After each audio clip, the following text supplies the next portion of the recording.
Share करिए इसको सितंबर batch में सी इंटर। ध्यान से ये सब शेयरिंग का काम कर दिया कीजिए। चलो बच्चों, हम आ गए आपके पास फिर से। और क्या करने आए हैं हम आपके साथ डिस्कस करने आए हैं, बातें करने आए हैं रीस्टार्ट बैच सीए इंटर। ठीक बात है।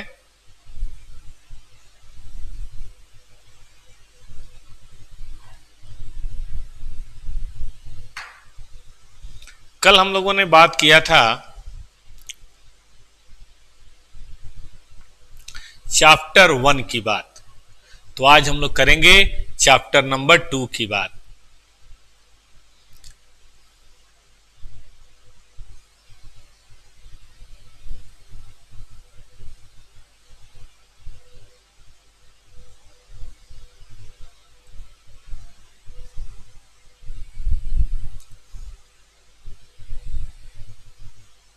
देखिए, आपके अकाउंट की बुक का दूसरा जो चैप्टर है उसका नाम है framework for preparation and presentation of financial statement.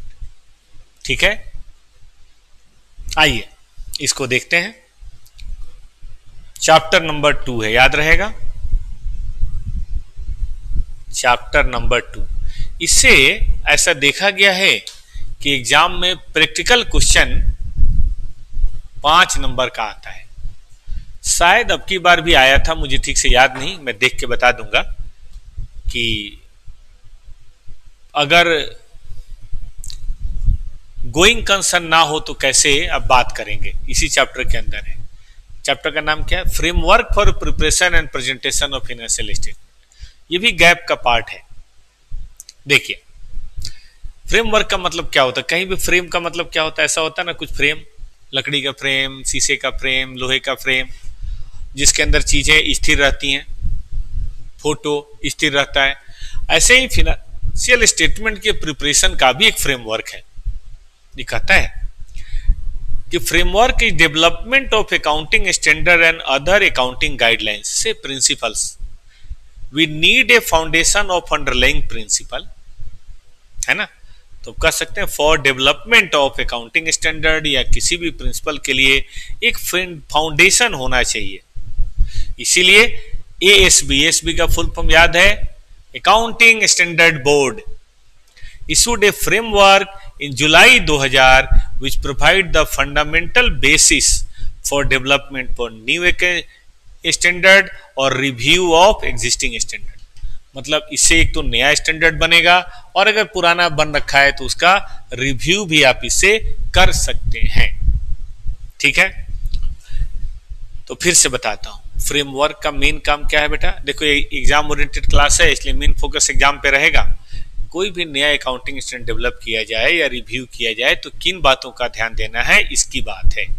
तो देखिए, ये बेसिकली 8 एरिया को कवर करता है कि फाइनेंशियल स्टेटमेंट में क्या क्या होना चाहिए, उसका ऑब्जेक्टिव क्या होना चाहिए, क्या एजम्पशन हम ले सकते हैं, क्वालिटेटिव कैरेक्टर्स कैसा होना चाहिए, एलिमेंट क्या होता है, criteria for recognition of elements of financial statement क्या होगा, प्रिंसिपल्स फॉर मेजरमेंट क्या होगा, और कैपिटल एंड कैपिटल मेंटेनेंस क्या होगा। इन 8 बातों के बारे में अकाउंटिंग स्टैंडर्ड बोर्ड ने एक बेसिक खांचा बना दिया है, ताकि आगे कभी भी आप अकाउंटिंग स्टैंडर्ड बनाएं तो इन्हीं बेस पे बनाएं, या कोई पुराने का रिव्यू करें तो इन्हीं बेस पे आप रिव्यू करें। ये बात इन्होंने बता दी। ठीक, तो शुरू कर दें सीधा।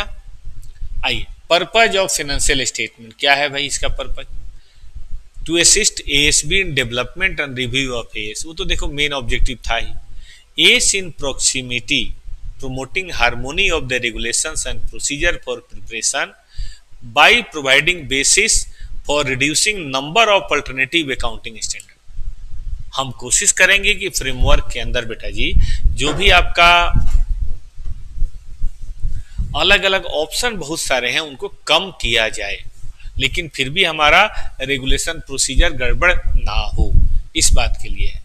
और कहाँ मदद करेगा ये एंटिटी को मदद करेगा कि एंटिटी देखो एएसबी तो डेवलपमेंट में, लेकिन एंटिटी को preparation of financial statement in compliance with S, compliance with S होना चाहिए। एस के अनुसार जब आप कभी बना रहे हैं तो आप किस तरीके से बनाएंगे, किन बातों का ध्यान देंगे, इसके लिए है बेटा ये अकाउंटिंग फ्रेमवर्क।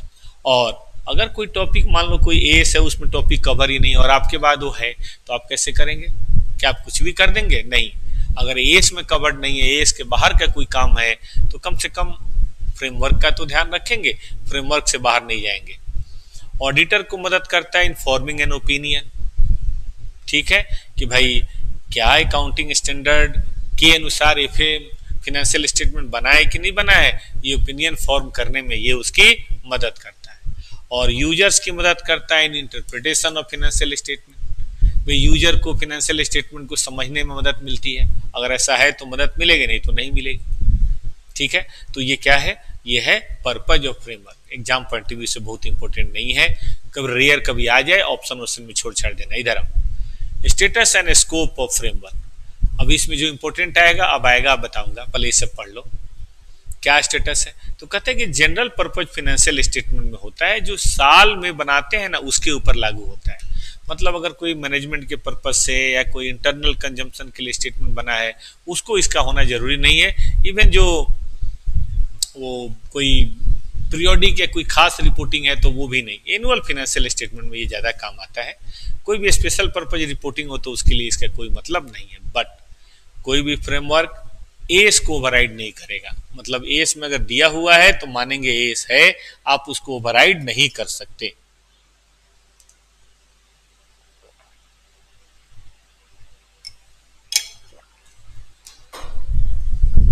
ठीक है बेटा जी, आगे चले। तो स्टेटस याद रखिए, ऑब्जेक्टिव में कभी क्वेश्चन आ जाए तो काम आता है, बट 4-5 अटेम्प्ट में तो आया नहीं। अब पढ़िए मेन 8 बातें पढ़ी थी ना हम लोगों ने, तब यहां से शुरू करता हूं। पहली बात कंपोनेंट है ना, क्या क्या कंपोनेंट है आप सब जानते हैं, balance sheet, statement of PL, cash flow और notes and other statement, 4 component है। कौन यूजर है आप सब जानते हैं, बताने की जरूरत नहीं, फाउंडेशन की चीज है। External user, investor, lender, supplier, customer, government, public, you all know. Internal management और एम्प्लॉय एग्जाम ओरिएंटेड बैच है, इसलिए इन बातों पे ज्यादा फोकस नहीं करेंगे। एक बार अपने दिमाग में डाल लीजिए, घर वाले इंटरनल, बाहर वाले एक्सटर्नल। ऑब्जेक्टिव क्या है, देखो, to provide information about financial, कोई किसी भी फिनेंशियल स्टेटमेंट का ऑब्जेक्टिव क्या होना चाहिए। फ्रेमवर्क कहता है कि किसी भी फिनेंशियल स्टेटमेंट का ऑब्जेक्टिव होना चाहिए, किसी भी, ठीक है, कि भाई क्या फिनेंशियल पोजीशन है, क्या परफॉर्मेंस है, क्या कैश फ्लो है of the various user, so that they can take informed financial decision. मतलब हमें इंफॉर्मेशन आप दीजिए कि भाई फिनेंशियल पोजीशन क्या है, परफॉर्मेंस कैसी है, कैश फ्लो कैसी है, ताकि हम इन्फॉर्म डिसीजन ले सकें, ठीक है। However financial statement does not intend to provide all information that required by the user. हम मेन इंफॉर्मेशन तो देंगे, लेकिन इसका मतलब ये कतई नहीं है कि हम आपको सारी इंफॉर्मेशन देंगे। हम जनरल इंफॉर्मेशन देते हैं जो जरूरी है फिनेंशियल पोजीशन और परफॉर्मेंस के लिए। कोई स्पेसिफिक अगर आपको चाहिए तो भाई साहब वो आपको अलग से कंपनी से लेना पड़ेगा, अगर आपका राइट है तो जरूर लीजिएगा, याद रहेगा। तो हम जनरल पर्पज फाइनेंशियल स्टेटमेंट के लिए बातें करेंगे, स्पेशल पर्पज हमारा काम नहीं है, याद रहेगा। तो फाइनेंशियल स्टेटमेंट का भी यही ऑब्जेक्टिव है। फंडामेंटल अकाउंटिंग एजम्पशन, AS1 में दोबारा हम लोग पढ़ेंगे क्या है फंडामेंटल अकाउंटिंग एजम्पशन। ये कहता है assumed by user to be followed, मतलब मान के चलेंगे कि यूजर फॉलो कर रहे हैं व्हाइल प्रिपेयरिंग फाइनेंशियल स्टेटमेंट, ठीक है। अगर फॉलो कर रहे हैं तो डिस्क्लोज करने की जरूरत नहीं है, अगर फॉलो नहीं कर रहे हैं तो आपको डिस्क्लोज करना पड़ेगा, याद रखिएगा। ये AS1 के अंदर भी आएगा। कौन सी 3 बातें, गोइंग कंसर्न, कि entity will continue for foreseeable future, not for ever. For ever कोई चीज नहीं होती, लेकिन it will continue for foreseeable future. Neither there is intention not there is need to materially curtail operation को बहुत छोटा करने का या बंद करने का हमारा कोई ना इरादा है, ना कोई जरूरत है। इसी को बोलते हैं गोइंग कंसर्न। अगर बहुत छोटा भी कर रहे हैं बेटा तो भी गोइंग कंसर्न खतरे में पड़ सकता है। मान लीजिए नाम मात्र के लिए चला रहे हैं तो बोलेंगे हम गोइंग कंसर्न है, नहीं ना। If followed, financial statement recognize need for sufficient retention of the profit for replacement of asset and provision for settlement of liability. याद रखिएगा, recognise the need for sufficient retention of profit. किस बात के लिए? हम एसेट को replace कर पाएंगे, लायबिलिटीज को सेटल कर पाएंगे। और अगर आप फॉलो नहीं कर रहे हैं तो भैया आपके प्रिपरेशन का बेस बदल सकता है। आपने सुना होगा एनआरवी के बेसिस पे मान लो कोई चीज बंद होने वाली है, तो ऐसे में फिक्स्ड एसेट भी हम कैसे मानेंगे? 10 साल यूजफुल लाइफ है, फिक्स एसेट भी तो 6 महीने में, साल भर में बेचना पड़ेगा। तो हो सकता है वो भी हम एनआरवी पे वैल्यू करें। और अगर ऐसा है कि गोइंग कंसर्न फॉलो नहीं हो रहा है, याद रखिएगा इस पे प्रैक्टिकल क्वेश्चन आएगा, अभी आने वाला है थोड़ी देर में। तो the base use should be disclose, आपको उसे डिस्क्लोज करना पड़ेगा। याद रहेगा बच्चों को? आइए इस पे हम आपको प्रैक्टिकल क्वेश्चन कराते हैं। देखिए,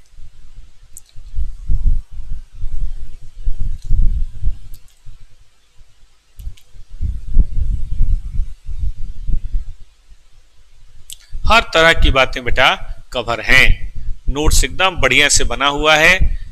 और कहाँ आपको जाना है पता है ना? Toppers advance account class notes दिख रहा है, यहाँ जाइए और सब बच्चों के लिए अवेलेबल है, आप इसे आराम से डाउनलोड कर लीजिए। लीजिए साहब,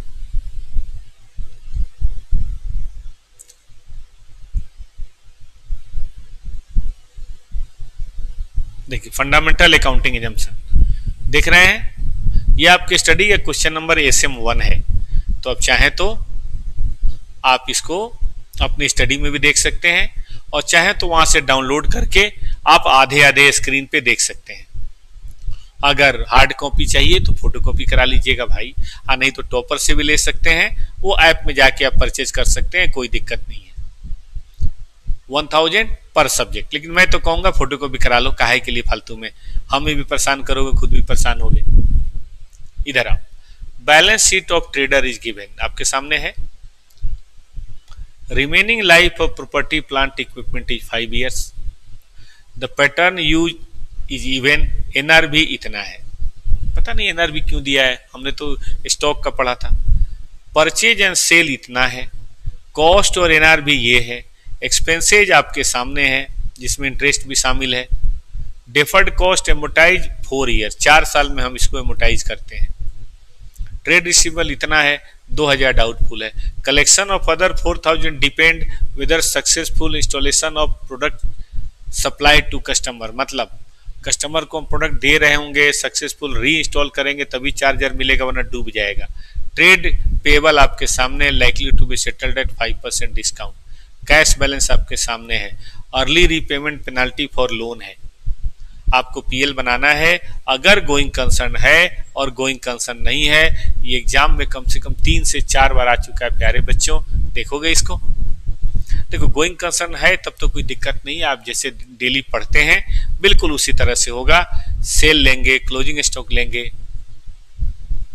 ट्रेड पेबल से डिस्काउंट हम अभी नहीं लेंगे क्योंकि सेटलमेंट हम अभी कर नहीं रहे हैं, ठीक है ना, तो ट्रेड पेबल का डिस्काउंट हम नहीं लेंगे। ओपनिंग स्टॉक लेंगे, नॉर्मल परचेज लेंगे, एक्सपेंसेज लेंगे। डिप्रिसिएशन 5 साल के अंदर जो होता है वैसे लेंगे। प्रोविजन फॉर डाउटफुल लेंगे। डेफर्ड 1/4 लेंगे, और हमारा प्रॉफिट लॉस आ जाएगा, इसमें कोई दिक्कत की बात नहीं है, ठीक है ना। कुछ नया नहीं है, जैसे आपका होता था बिल्कुल वैसे ही है। ठीक बात है कि नहीं बेटा?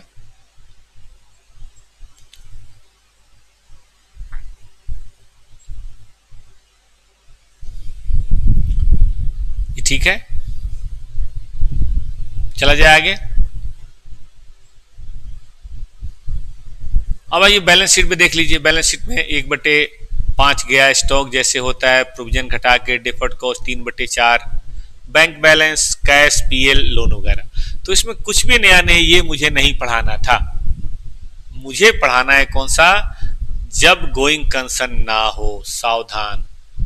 अब प्लांट और मशीनरी को एनआरवी पे वैल्यू किया जाएगा, और बाकी जो होगा वो डिप्रेसिएशन या राइट ऑफ, ये तो वही रहेगा। स्टॉक को हम एनआरवी पे दिखाएंगे, भले वो ज्यादा क्यों नहीं है, कॉस्ट तो छोड़िए, ज्यादा है तब भी दिखाएंगे।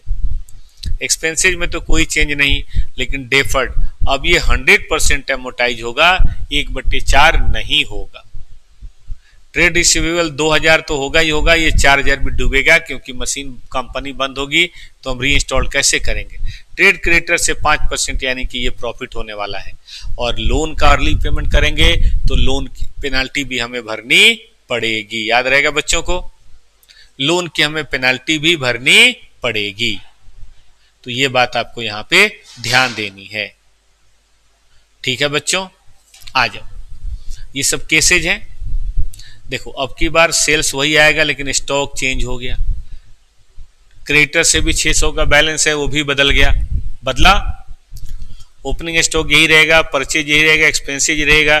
डेप्रेसिएशन देखो 65 माइनस 60 एनआरवी, प्रोविजन 2000 तो होगा ही, प्लस 4000 जो नहीं मिलेगा, ये पूरा 100% और पेनाल्टी आपके सामने है। तो क्या क्या बेटा अलग हुआ, ध्यान दो, डेप्रिसिएशन अलग हुआ, प्रोविजन बढ़ गया, डेफर्ड बढ़ गया, पेनाल्टी छा गई, स्टॉक एनआरवी पे आ गया और डिस्काउंट 600 रुपये आ गया।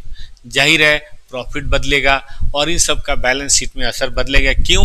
क्योंकि हम कौन हो गए हैं बेटा, हम कौन हो गए हैं, हम हो गए हैं नॉन गोइंग कंसर्न। अब हम गोइंग कंसर्न नहीं रहे, ठीक है, याद रहेगा। ये देखो property, stock, trade receivable, bank, ये पूरी तरह से खत्म हो गया, ध्यान रखेंगे। प्रॉपर्टी थोड़ा कम हो गया, स्टॉक बढ़ गया, ट्रेड रिसीवेबल घट गया। कैपिटल तो वही रहेगा, बस पीएल अकाउंट थोड़ा चेंज हो जाएगा। लोन वही रहेगा लेकिन लोन के साथ साथ 2.5 लाख का, 2500 का वो पेनल्टी भी आ गया, देख रहे हो। और ट्रेड पेबल भी थोड़ा कम होके आ गया। तो नजरों में बिखाओ, इसको ध्यान से देखो। और इस पे 2 क्वेश्चन और है, वो आप प्रैक्टिस करना, उसमें दिक्कत हो तो ऐप में देख लेना, ठीक है ना। 2 क्वेश्चन अभी और है, इवन इस अटेम्प्ट में भी क्वेश्चन आया था 2-3 नंबर 4 नंबर का। तो याद रहेगा, गोइंग कंसर्न हो तो क्या हो, ना हो तो क्या हो।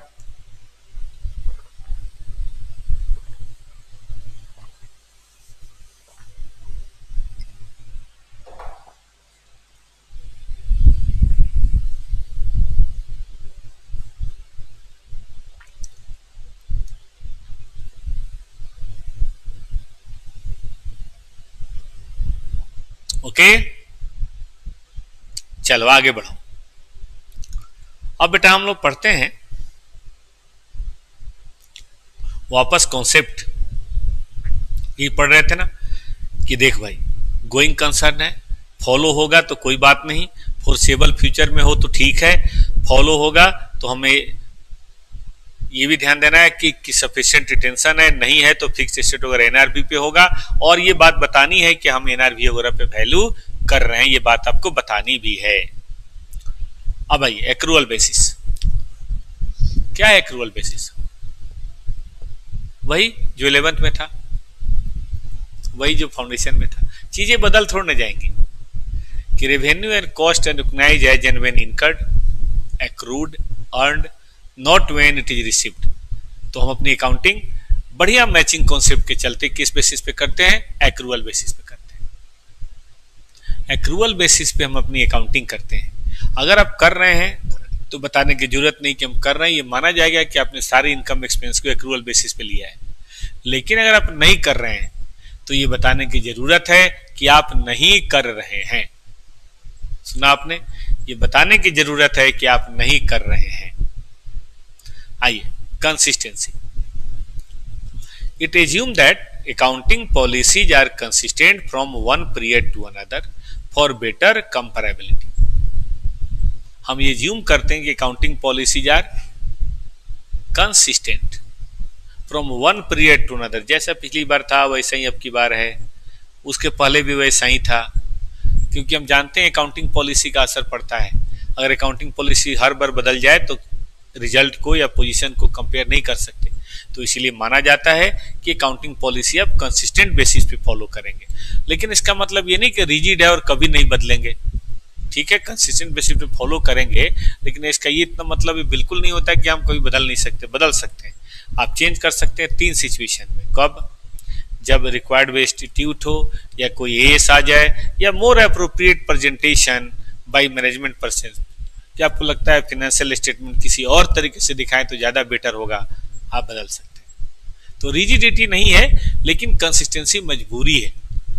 आप बदलें तो फिर बता के बदलें, कह के बदलें कि हाँ हमने चेंज किया है, हम लोग जब AS5 पढ़ेंगे तो इसके बारे में और ध्यान देंगे। ये सब जो बता रहे हैं ना AS5 में भी आएगा, AS1 में भी काफी तौर पे आता है। और आगे आइए, तो 3 चीज याद रखिए, 3 फंडामेंटल एजम्पशन है, फॉलो करो तो कोई बात नहीं, नहीं फॉलो करो तो ध्यान देना पड़ेगा। गोइंग कंसर्न, कंसिस्टेंसी और एक्रूअल, ये सब अपने आत्मा में बेटा संभालो। जब जनवरी में पेपर देने बैठेंगे तो एकदम बिंदास। आइए, qualitative characteristics of financial statement.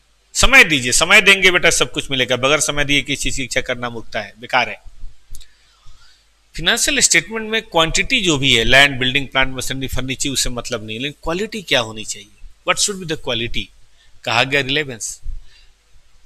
Relevance क्या है?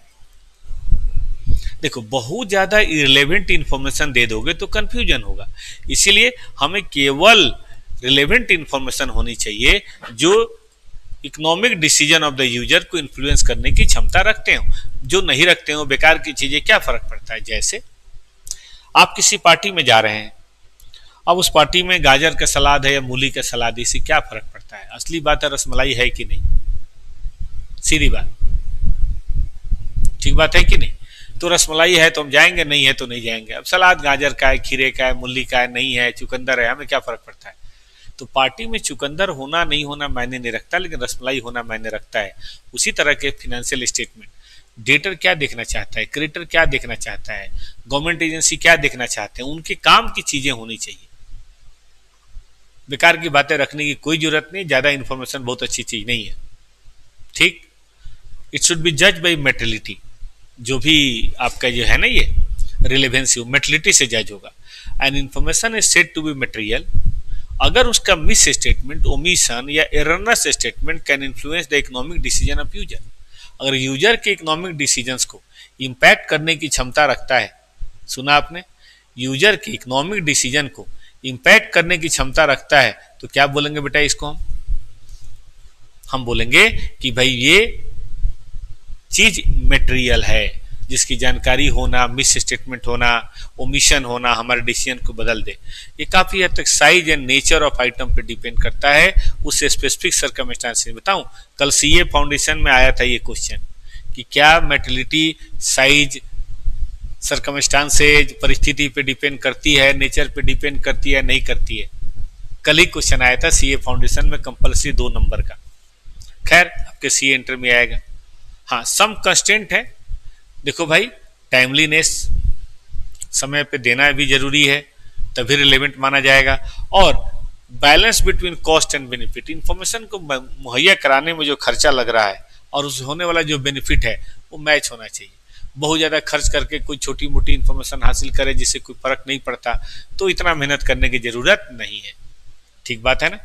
और दूसरा सबसे इंपॉर्टेंट है रिलायबिलिटी। इन डेज भी कहता है रिलेवेंसी और रिलायबिलिटी सबसे मेन बात। अगर आपको याद हो तो फाउंडेशन के भी चैप्टर 1 यूनिट नंबर 2 में ये सारी बातें हैं, इतने डिटेल में नहीं है, पढ़िए। टू बी यूजफुल, ठीक है, information must be free from material error और बायस। अगर आप चाहते हैं कि रिलायबिलिटी बनी रहे तो उसमें देखो एरर नहीं होना चाहिए, एरर पे कैसे विश्वास करें हम। और फ्री फ्रॉम बायस मतलब किसी खास आदमी को फेवर देने के लिए अपना ओपिनियन हम किसी वैसे नहीं कर देंगे। बायस समझाऊं, जैसे आप आजकल न्यूज चैनल देखते होंगे, न्यूज वाले या तो प्रो मोदी होते हैं या अगेंस्ट मोदी होते हैं। जो प्रो मोदी होगा वो मोदी जी में हमेशा खूबी देखेगा, और जो अगेंस्ट मोदी होगा, जैसे क्या नाम है उसका, लविश या पता नहीं रवीश कुमार, उसको हमेशा कमी दिखाई देगी, अच्छी बात में भी उसको खराब बात दिखाई देगी, ठीक है ना। तो हमें ऐसा नहीं होना चाहिए, हमें जजमेंटल नहीं होना चाहिए, हमें जो फैक्ट है उसकी रिपोर्टिंग करने आनी चाहिए।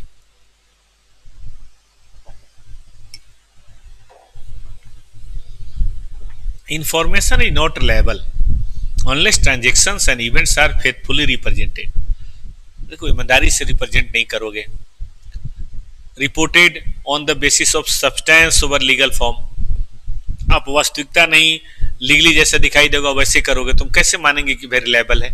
तो रिलायबिलिटी की चेकिंग है, न्यूट्रल होना चाहिए, कोई फ्री फ्रॉम बायस होना चाहिए, प्रूडेंस होना चाहिए। प्रूडेंस मतलब फ्यूचर एक्सपेक्टेड लॉसेस को तो मानो लेकिन गेन को मानने की जरूरत ना हो, और कंप्लीट होना चाहिए। तो कितना सुंदर है ये। देखो मुझे नहीं पता एग्जाम में आएगा कि नहीं, बहुत कम चांस है, लेकिन समझने के लिए बड़ा अच्छा है कि what is reliable. What is reliable, किस पे विश्वास करें? Faithful presentation, substance, neutral, prudence, competency होना चाहिए। ठीक है कि नहीं? चलो तीसरी बात, बहुत रेयर केसेज में आता है, लेकिन चलो पढ़ते हैं। अंडरस्टैंडेबिलिटी। देखो ऐसा आप करो जो रीजनेबल नॉलेज जिसको बिजनेस और कॉमर्स का वो समझ सके आपका बैलेंस शीट पीएल।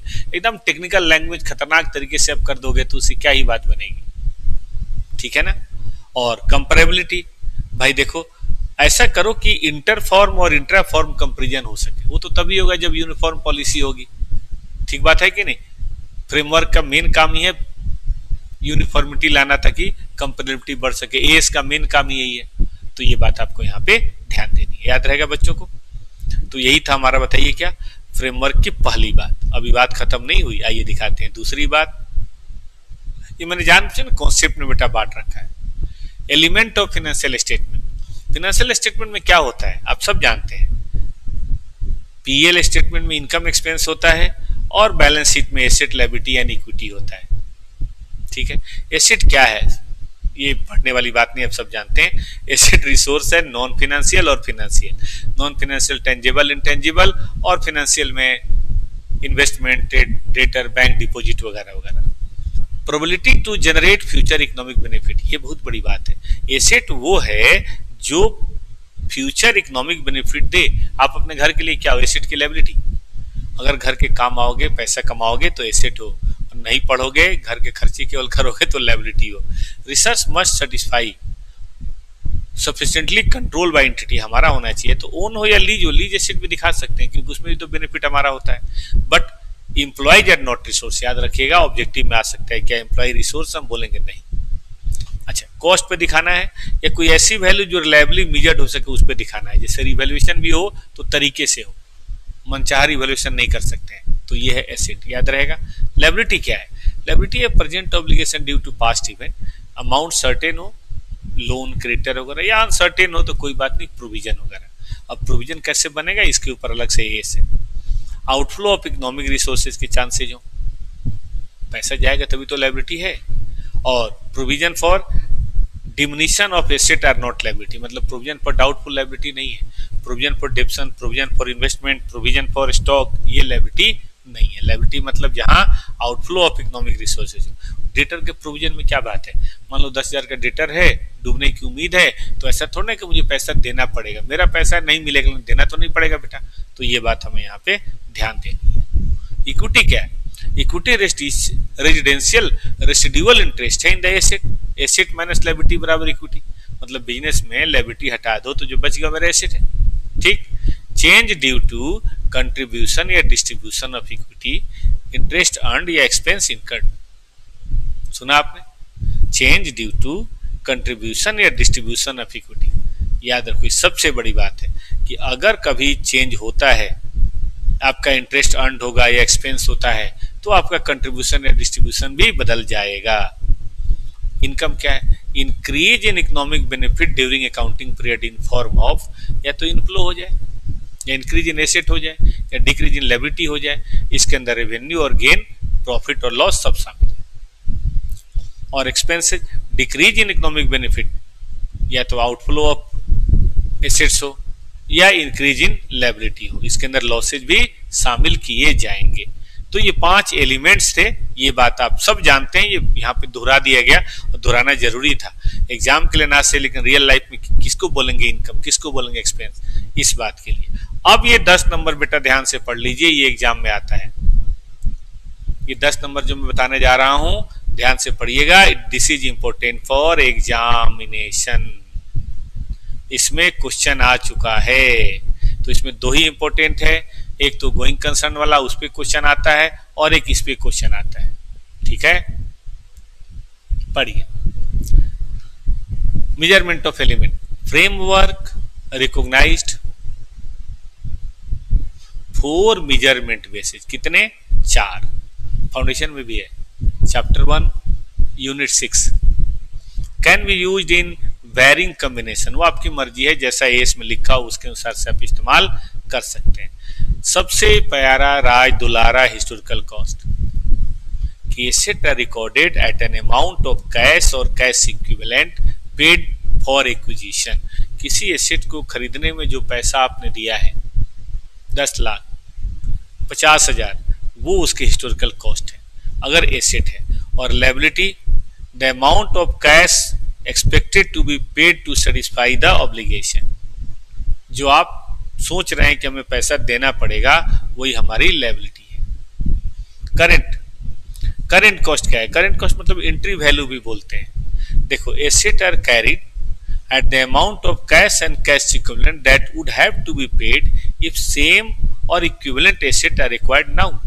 जैसे आपने जमीन आपके पिताजी ने आज से 10 साल पहले खरीदी थी 10 लाख की, लेकिन आज वही जमीन उसी इलाके में अगर खरीदने जाए तो 17 लाख का मिल रहा है, तो बोले उसकी करंट कॉस्ट कितनी है? उसकी करंट कॉस्ट है बेटा 17 लाख। 10 लाख क्या थी? हिस्टोरिकल कॉस्ट, लेकिन करंट कॉस्ट है 17 लाख। ये क्या है?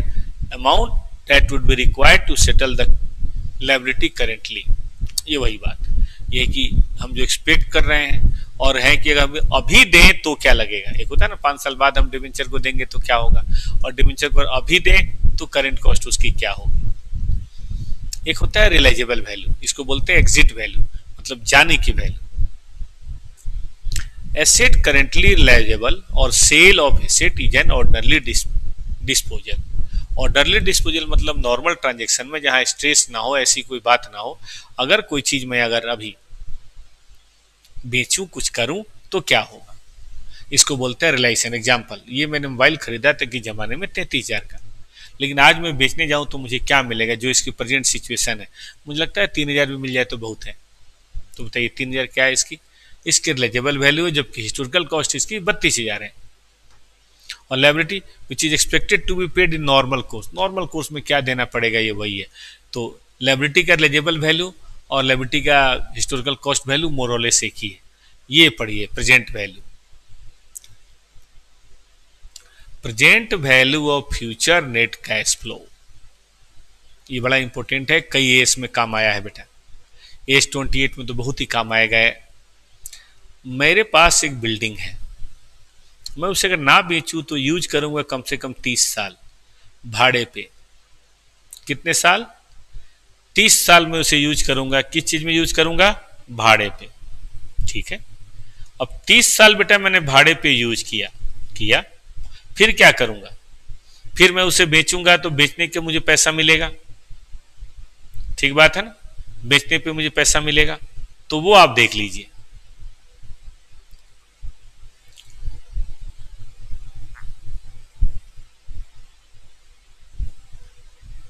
सर ये कर देता हूं, आधा घंटा टाइम दीजिए।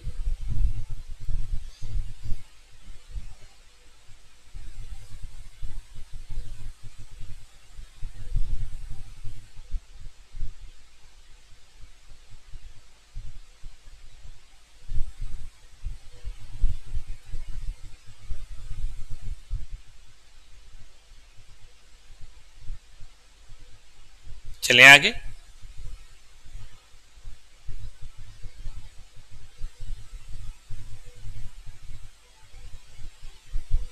आगे बढ़ा जाए बेटा। तो ये पैसा जो मुझे आएगा वो आप देख लीजिए, और इस पैसे की जो प्रेजेंट वैल्यू होगी वो आप देख लीजिए।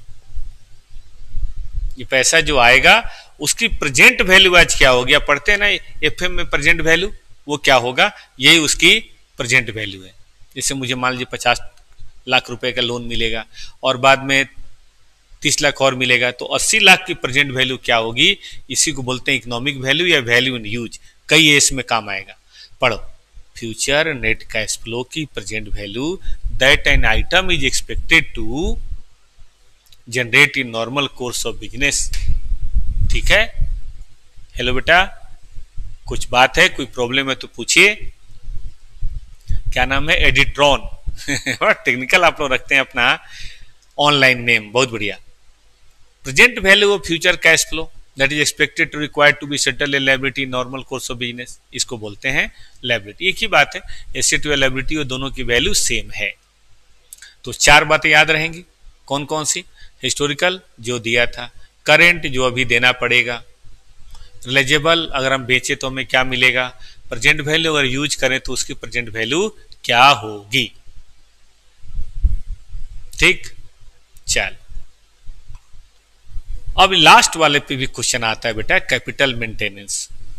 इनफैक्ट 2-3 बार लास्ट वाले पे क्वेश्चन आ चुका है। ये कहता है capital maintenance means net asset, capital का मतलब है net asset, a business use it asset for the operation, fall in net asset will usually means fall in activity level, अगर एसेट कम हो तो एक्टिविटी लेवल कम होगा।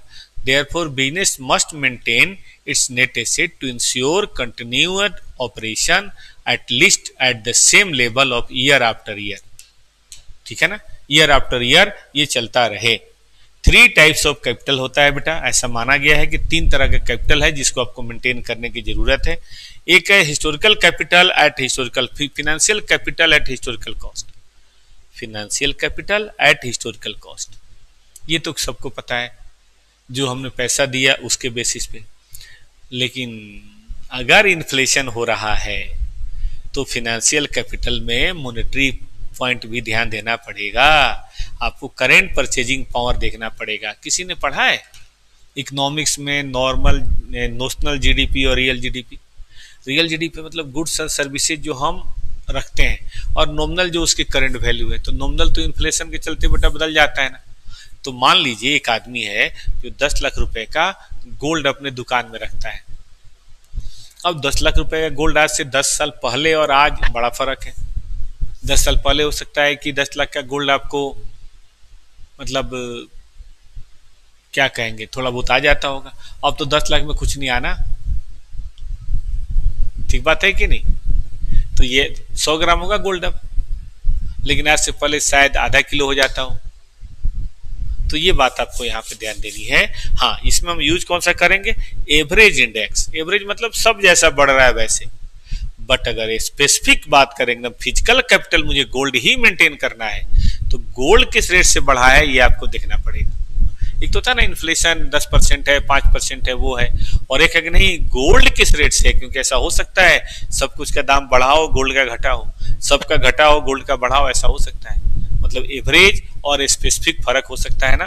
तो इसीलिए हम यहाँ पर फिजिकल कैपिटल की बात करेंगे तो स्पेसिफिक लेंगे, करेंट परचेजिंग पावर की बात करेंगे तो एवरेज लेंगे, और हिस्टोरिकल कॉस्ट की बात करेंगे फिर तो कोई बात है ही नहीं।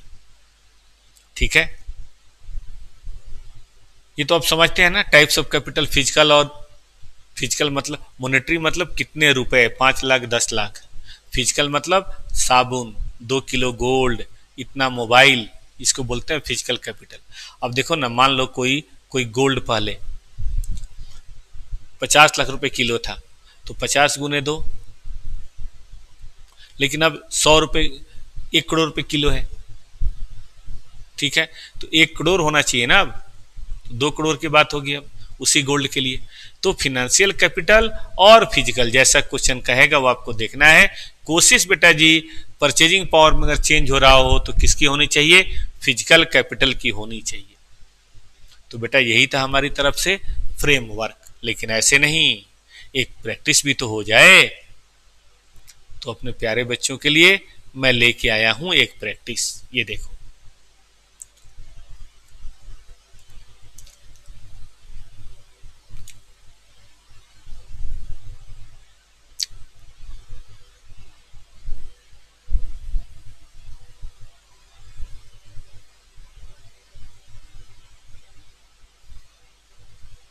यहां ध्यान दो,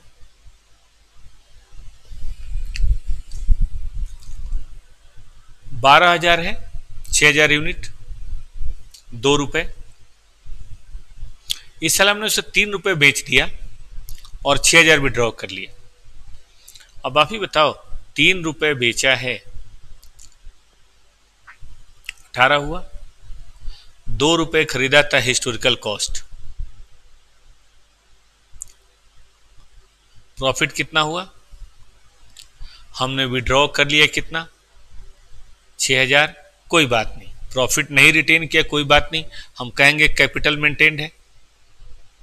लेकिन सपोज करो साल के लास्ट में प्रोडक्ट का प्राइस 2.5 रुपए हो गया, क्योंकि स्पेसिफिक प्राइस इंडेक्स कितना बढ़ा है, 12।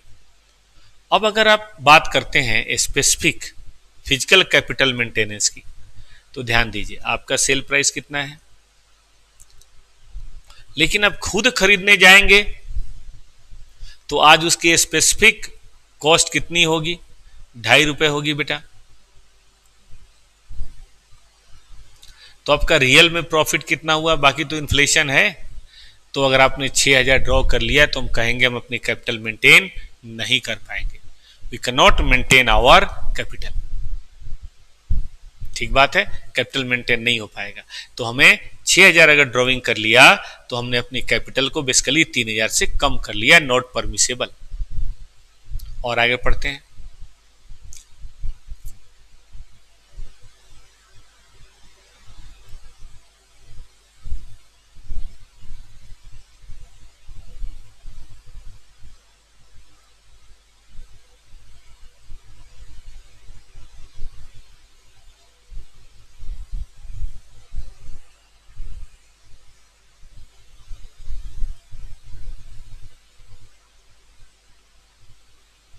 और आगे है नहीं, इसमें स्पेसिफिक इंडेक्स दिया नहीं है। चलो एग्जाम क्वेश्चन करते हैं।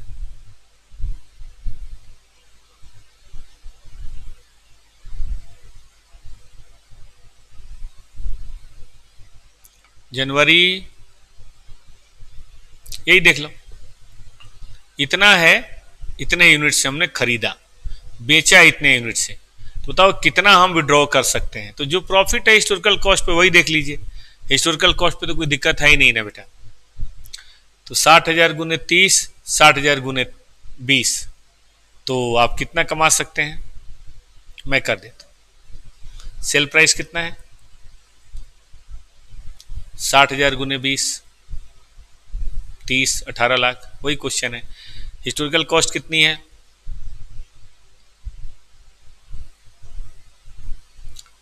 तो आपका प्रॉफिट कितना हुआ, ये प्रॉफिट आप कर सकते हैं ड्रॉ। तो अब मैक्सिमम ड्रॉइंग कितना कर सकते हैं, 6, अगर हिस्टोरिकल है तो। हिस्टोरिकल नहीं है तो फिर और बात देखनी पड़ेगी। हुआ, ये जल्दी जल्दी हो गया बेटा। एग्जाम ओरिएंटेड बैच है, थोड़ा सा स्पीड बेटा मेंटेन हम लोगों को करना पड़ेगा। जनरली हम लोग रेगुलर क्लासेस कराते हैं, उसमें ये चैप्टर 2 क्लास में चलता है, लेकिन हम लोगों ने यहाँ पे 1 घंटे में इस क्लास को देखा। बस यही क्वेश्चन आता है बेटा, और इस चैप्टर में कोई क्वेश्चन नहीं आता। ठीक है ना, तो देख लीजिए, और जितने भी क्वेश्चन हैं इनको बना के देखिएगा, और कोई भी अगर क्वेश्चन बचता है तो रेगुलर बैच का जो वीडियो है वहां जाके आप उसको देख सकते हैं, पढ़ सकते हैं। आज के लिए इतना ही। डेली बेसिस पे बेटा 3 से 4 एडवांस अकाउंट चलता है, जो जनवरी 2026 के लिए है। जिसका भी क्लास छूट गया हो, कोई बात हो गई हो, शाम में देख लो, रात में देख लो, कोई बात नहीं। एकदम कॉन्साइज मैनर में सारे कॉन्सेप्ट आपके सामने आएंगे, और नोट्स आप देख ही रहे, एकदम बढ़िया बना हुआ है। मतलब नहीं कि एक भी क्वेश्चन इधर या उधर दाहिने या बाएं हो जाए। और शाम को 4:30 से 6 बजे तक बेटा कॉस्टिंग चलता है जनवरी बैच के लिए। वैसे मई वाले भी देखें तो कोई दिक्कत नहीं है, लेकिन बेसिकली जनवरी बैच के लिए है ये। मई के लिए फिर हम लोग शुरू करेंगे 15-20 जनवरी से। यूट्यूब पे डेली बेसिस पे ये क्लास चलेगी। कॉस्टिंग खत्म होते ही बेटा एफएम शुरू हो जाएगा, और जब बात खत्म हो जाएगी तो हम लोग टेस्ट भी रखेंगे, 3 राउंड टेस्ट। और खूब प्रैक्टिस करनी अगर आपको हो तो टॉपर्स का जो ऐप है उसके अंदर सिर्फ 1100 पर सब्जेक्ट है, आप कर लीजिए सब्सक्राइब। उसमें एकदम रेगुलर क्लास की वीडियो है, जम के आप देखते रहिएगा। ठीक है ना बेटा, थैंक यू। मिलते हैं 4:30 बजे कॉस्टिंग के साथ। कॉस्टिंग में हम लोग पढ़ रहे हैं, शुरू किए हैं कॉस्ट शीट।